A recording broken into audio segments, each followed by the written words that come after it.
जो लोग बुद्धिमान हैं वह यह जानते हैं कि शब्द हथियार की तरह होते हैं जिनसे किसी को भी बचाया जा सकता है या किसी को भी मारा जा सकता है। अब आप सोच रहे होंगे कि शब्दों से किसी को मारा कैसे जा सकता है, तो जरा सोचिए, ज्यादातर आत्महत्याओं के पीछे किसका कारण होता है? किसी के पति ने कुछ कहा, किसी के पिता ने कुछ कहा और उन लोगों ने आत्महत्या कर ली। यह आत्महत्या किसके कारण हुई? वह पीड़ित के मन को इतना दुखी कर गए कि उसके मन से वह दुख सहना और ज्यादा बर्दाश्त करना नामुमकिन हो गया और इसी वजह से उन्होंने आत्महत्या कर ली। ऐसे ही आपके शब्द किसी को नया जीवन प्रदान कर सकते हैं।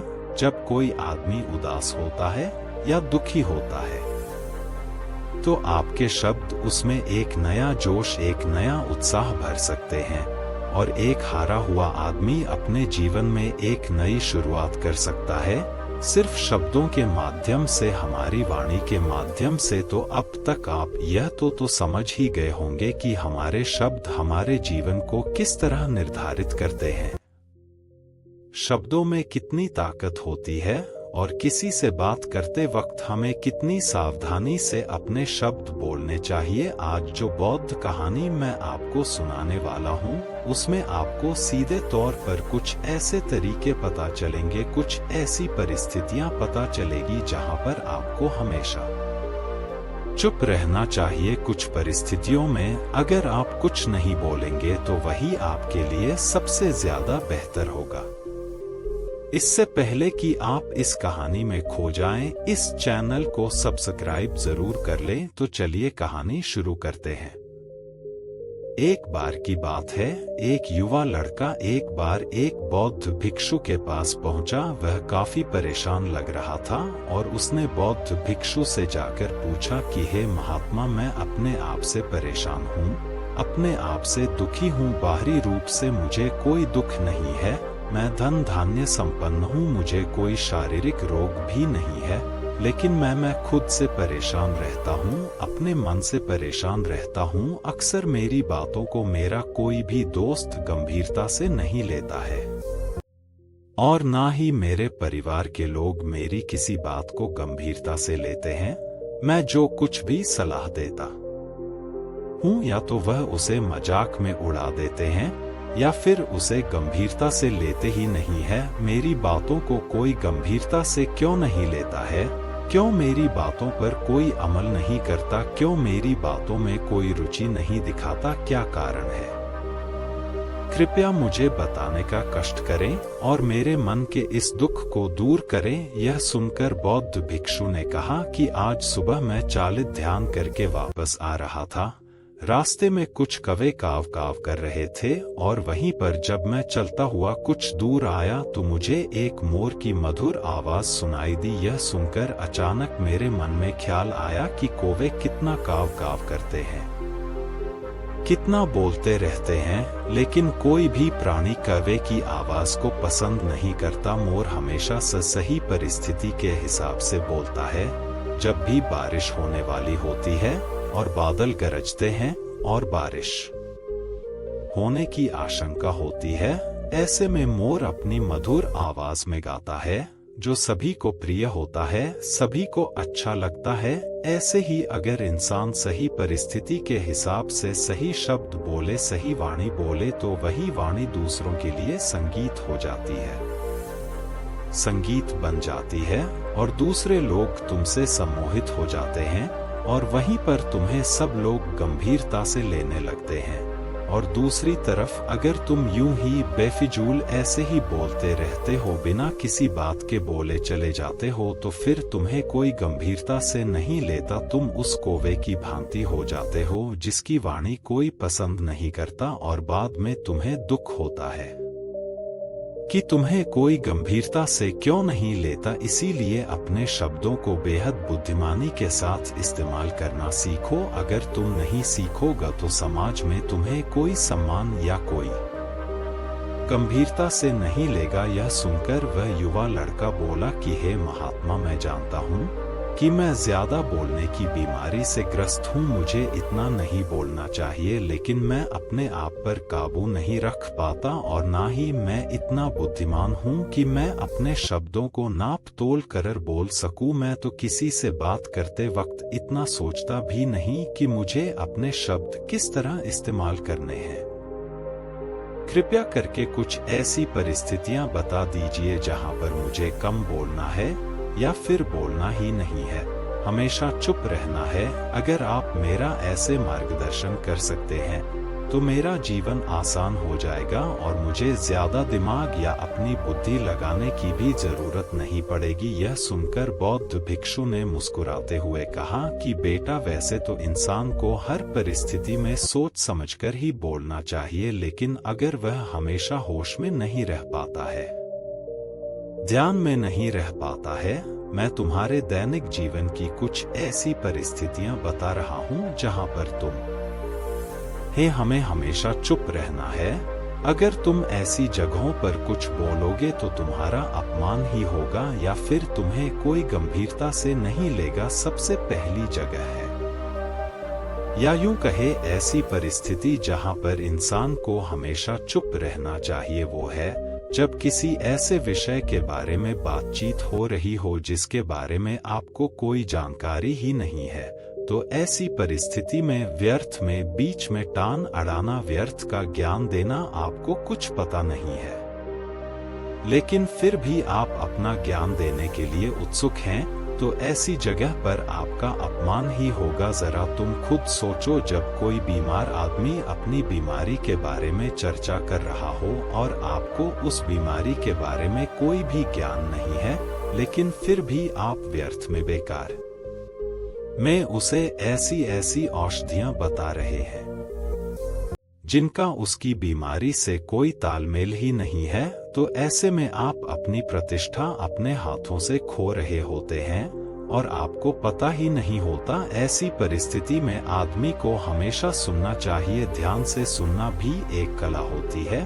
अगर आप सुनने का दिखावा करेंगे तो कहीं ना कहीं सामने वाले आदमी को यह एहसास हो जाता है कि यह मेरी बात पूरे ध्यान से नहीं सुन रहा है। इसीलिए जब आपको किसी विषय के बारे में पूरी तरह से जानकारी ना हो तो वहां पर केवल अपने कान लगाना ही ज्यादा महत्वपूर्ण होता है, ज्यादा जरूरी होता है। आप उस इंसान की बातें ध्यान से सुन सकते हैं और इसी बीच आप दोनों के बीच एक संबंध पैदा होगा और वह संबंध सच्चा होगा क्योंकि आपने उसके बात को बड़े ही ध्यान से सुना है और इस बात का पता सामने वाले को भी होता है।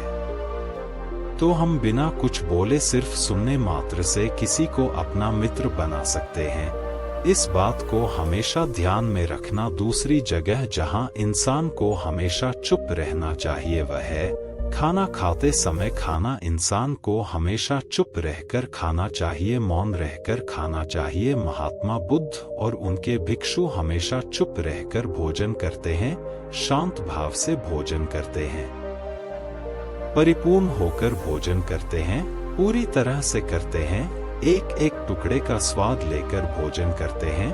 और ऐसा भोजन जब आपके शरीर में पहुंचता है तो वह आपके अंग अंग तक ऊर्जा पहुंचाता है। अक्सर हम भोजन करते वक्त कुछ ना कुछ बोलते रहते हैं, कुछ ना कुछ सुनते रहते हैं, लेकिन मौन रहकर पूरा स्वाद लेकर उस भोजन को कभी नहीं करते। हम उस भोजन को करते वक्त आधे अधूरे ही रहते हैं और इसीलिए हमारा शरीर लोगों से ग्रस्त हो जाता है। जरा तुम खुद सोचो, बौद्ध भिक्षु हमेशा भिक्षा लेकर भोजन करता है और भिक्षा भी बिल्कुल मामूली सी, और वह भी एक वक्त का। तो एक वक्त भोजन करने के बाद भी वह इतने स्वस्थ रहते थे, इतने उत्साह जोश और आनंद से भरे होते थे। और हम तो इतना खाना खाते हैं, इतनी सारी भोजन की सामग्री हमारे लिए उपलब्ध होती है, लेकिन हमारे शरीर में कोई ऊर्जा नहीं होती। इसका सबसे बड़ा कारण होता है कि हम अपना भोजन होश में नहीं करते हैं, परिपूर्ण होकर नहीं करते हैं, मौन रहकर नहीं करते हैं। इसीलिए अपना भोजन हमेशा मौन रहकर ही करो। तीसरी जगह जहां पर अगर आपने चुप रहना सीख लिया तो इसका मतलब यह है कि आपने अपने ऊपर विजय हासिल कर ली। जी हाँ, गुस्से में शांत रहना या चुप रहना इतना आसान नहीं होता है।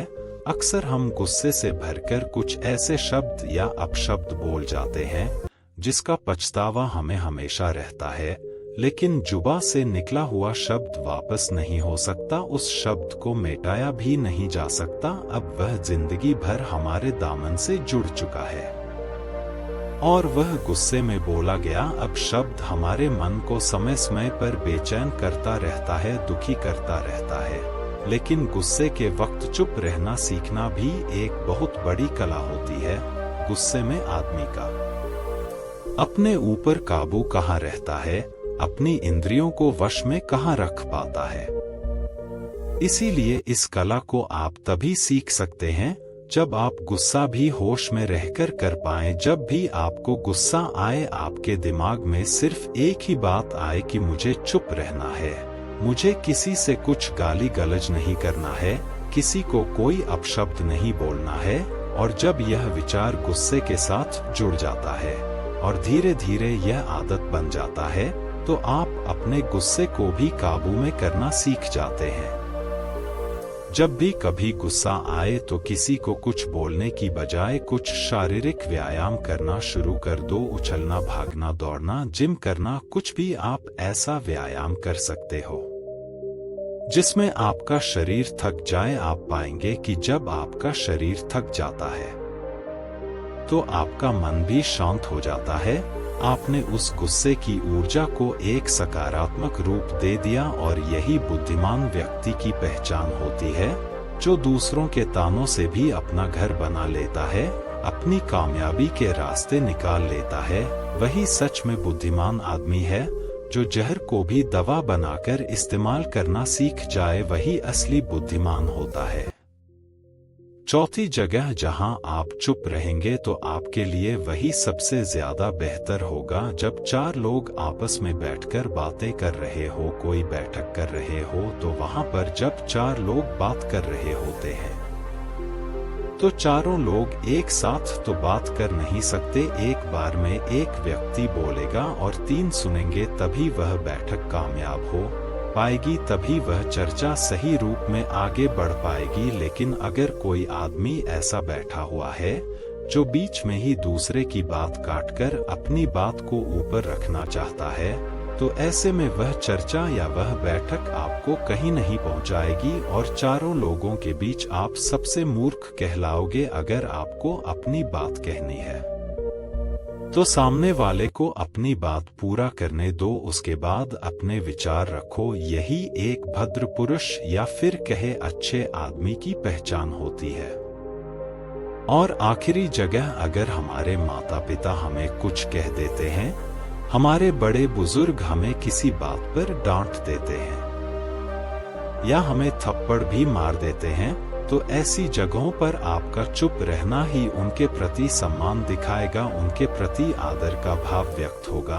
अगर आप उनके सामने उनका विरोध कर देते हैं, उनका प्रतिरोध कर देते हैं, तो वह गुस्सा तो थोड़ी देर बाद शांत हो जाएगा, लेकिन वह कही गई बात, वह विरोध किया हुआ शब्द या फिर कुछ भी उल्टा सीधा हमेशा आपके मन को सताएगा और आपके माता पिता को हमेशा यही लगेगा कि यह हमारी इज्जत नहीं करता, हमारी बात नहीं मानता, क्योंकि यह कमाने लग गया है, यह बड़ा बन गया है। ऐसी ऐसी बातें उठेंगी, ऐसे ऐसे तंज कसे जाएंगे। इसीलिए ऐसी जगह पे आप मौन रहिए, चुप रहिए, कुछ मत बोलिए, अपने गुस्से को अपने अंदर ही पी लीजिए, कुछ व्यायाम कर लीजिए, भाग लीजिए, दौड़ लीजिए, आपका मन अपने आप शांत हो जाएगा। आखिर में बौद्ध भिक्षु ने अपनी बात को खत्म करते हुए कहा कि कम शब्दों में अपनी भावनाओं को उतारना सीखो, शब्द हथियार की तरह होते हैं।